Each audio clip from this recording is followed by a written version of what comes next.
دوست ایسا بھی تو کرتے ہیں کہ جس سے دوسرا خطبہ ہوتا ہے دوسرا تو اٹھ کے پڑھتے ہیں، پہلے نہیں پڑھتے. کیا 2 رکعتیں جو جمعے سے پہلے پڑھنی ہوتی ہیں وہ ہاں بعض لوگ یہ بھی کرتے ہیں. بعض فقہا نے یہ بھی کہا ہے، مشورہ دینے والوں نے، کہ جمعے میں نہ پڑھا کرو، جب وہ دوسرا خطبہ ہو رہا ہے اس وقت پڑھو. حالانکہ یہ بالکل غلط بات جی ہے. دوسرا خطبہ زیادہ اہم ہے، کیونکہ وہ رسول اللہ صلی اللہ علیہ وسلم کا فرمایا وہ خطبہ ہے، اور ایک حصہ وہ ہے جو حضرت عمر بن عبدالعزیز نے وہ سنت جاری کی تھی، بہت نیک سنت جاری کی تھی. تو وہ جو خطبے ہیں وہ بہت زیادہ اہم ہیں، ان میں سنتیں نہ پڑھنا اولا ہے.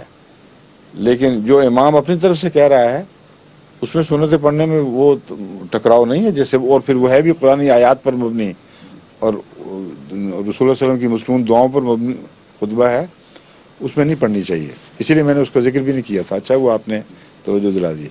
ہاں اذان کے دوران پڑھی جا سکتی ہیں، بہترین یہی ہے وقت کے اذان کے دوران ہی 2 پڑھ لیں. لیکن ہم ان کی باتیں کر رہے ہیں جو بعد میں پہنچتے ہیں، ان کا مسئلہ ہے.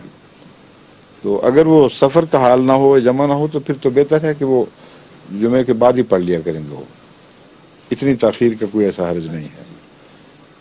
لیکن جہاں وہ مسئلہ آ جاتا ہے کہ سفر ہے یا جمع ہونی ہے تو بعد میں مناسب نہیں ہے. پھر ان کے لیے میں کہہ رہا ہوں کہ اول تو گھر سے چل کے پڑھ کے چلا کریں، اور اگر مجبوری ہے تو پھر جلدی سے 2 رکھتے ہیں. کھانے کو نہیں کہتے زہر مار کرو، اب وہ زہر مار والی بات ہی ہے.